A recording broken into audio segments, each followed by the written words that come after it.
This Guy's Garage. Like and subscribe. As a CEO, I would imagine that you can speak to many of your team's deadlines. Isn't that true? Respectfully, Madam Chair, I think I've already answered the member's question. Whoa.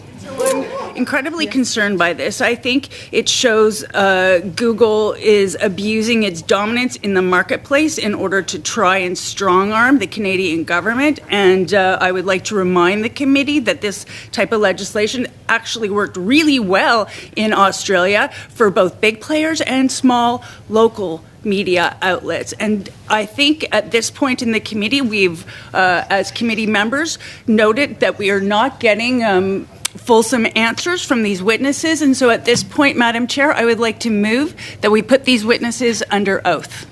Thank you. Thank you. Clerk? It's at the discretion. Pardon? It's at the discretion of the committee. So it's up to the Yes, I'm going to. Is anyone objecting to this on the committee? The suggestion of putting the witnesses under oath. I see no objections, so yes, I think we move to do that, Clerk. Thank you. The whole truth and nothing but the truth. The whole truth and nothing but the truth. That's it. So we'll move on to Mr. Key? Mr. Key. On this examination shall be the truth, The whole truth and nothing but the truth. the whole truth, and nothing but the truth. Thank you. Thank you, Chair. Ms. Jeremiah, please tell us which Canadians specifically were targeted for this so-called test, and why were those Canadians targeted? Thank you for the question, Madam Chair. This is a technical question that is not my area of expertise. I'm not trying to be evasive here. I have a subject matter expert, Jason. It's a pretty simple question, Ms. Jeremiah. Do you not know which Canadians were specifically targeted in this test? This was not a targeted test. When tests are done, they are done with random samples. But again, I have a subject matter expert here that was with an me. answer. Thank you. But I'm asking because surveys by journalism organizations like the Canadian Association of Journalists and Unifor Media Council have suggested in the last couple of weeks that these tests were disproportionately impacting media workers. So journalists in particular, it seems, were targeted by these tests. Is that true, Ms. Jeremiah? That is categorically incorrect. Okay. Google, throughout all the hearings we've had in studying this bill at our committee, Google has always said we don't agree to this, but we will respect the legislation as we do in any country that we do business in. Ms. Jeremiah, Bill C18 will be carried in the House, will be passed. Probably you're not happy about that, but will you respect the legislation as Google says it will, as a good corporate citizen of any country in which it does business? You have 3 seconds in which to give a simple answer. Yes or no? Thank you for the question. Yes. Voilà. Merci. Thank you very much.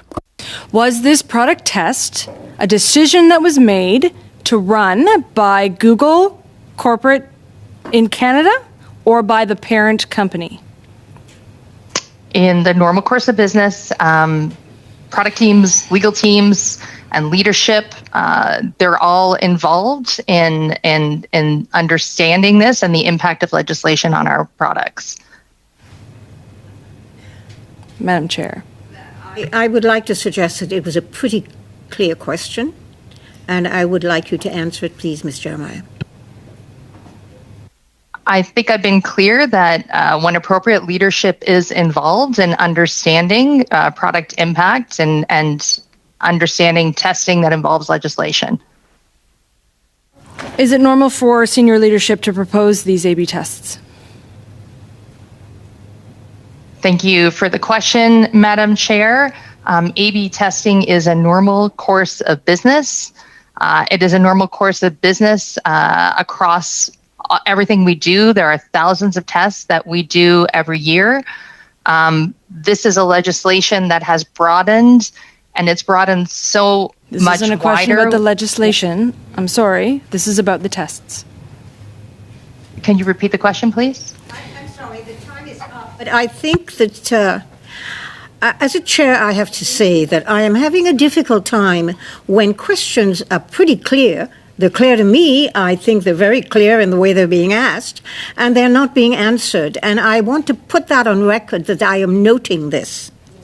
Thank you, Madam Chair, and I too agree with you. We're not getting a lot of answers, and we're very disappointed in your testimony today, Ms. Jeremiah. You continue to deflect a lot of the questions, and that's not what Canadians are looking for. 1.2 million Canadians were shut out, 4% of the population that use Google. And you never told people you're blocking them out. You just arbitrarily did it, which is another issue that I have with your search engines. How many has been affected? 1.2 million. Why didn't you disclose this in advance for people at home that would be searching particular sites and all of a sudden have found nothing and they think it's their phone or their iPad when in fact it's you playing with them? Why didn't you tell us in advance? Thank you for the question, Madam Chair. I think with product testing, there are nuances on tests, and it's the normal course of business that we don't disclose tests, but Jason is our ads and product. No, I don't want to hear from Jason. You know, I'm sorry, I'm done. Okay, we're talking to you. My questions are to you. So, you know, in the course of less than an hour, we find out now you've tested 11,500 times in this country. We don't know what you're testing, but you have confirmed 11,500 test results. You're going through product tests. I don't know what you're testing. You don't tell Canadians what you're testing. It's the first time Canadians have even heard of product testing up until a week ago. So how long are you going to continue with 4% of the population, 1.2 million serious Canadians, I might add, that you're going to continue this product testing on what you're looking for? In fact, what are you looking for? Well, thank you for the question, Madam Chair. Product testing is really a normal part of any technology company in Canada and beyond. A lot of product tests might be to improve user experience. It might be to help understand, for example, where drop-off rates are on how things can work better. It is an A/B test. One of the reasons that it is done is because you want the results to be thoughtful on this. So there are tests going on all the time on trying to understand, and it's really a core part of improving user experience, improving user outcomes in technology, and it is a very common practice for almost any technology company in Canada. Could you give the committee the list of product tests that you have done in this country in 2023? So I'm going to narrow it for you. From January 1st of 2023 until today, March, can you give us a list after this committee on the product testing that you have done in this country? We have no idea. And I say that because in the last 2 weeks, Beijing interference in this country. I say it's Google interference now. I don't know what you're testing for. Our Canadians don't know what you're testing for. We have no idea. But guess what? You're going to give us the list, because I'm going to demand that list from Google Canada to give us the list what you're product testing on Canadians. So today we find out 4% of the population happen to actually, their democratic right has been kind of put to the side, wouldn't you say? I don't know. You might have Google tested me. I might be one of the 1.2 million that all of a sudden I can't get the Google search. Is that fair for me to know that you're doing this on myself or other Canadians? I don't think that's fair.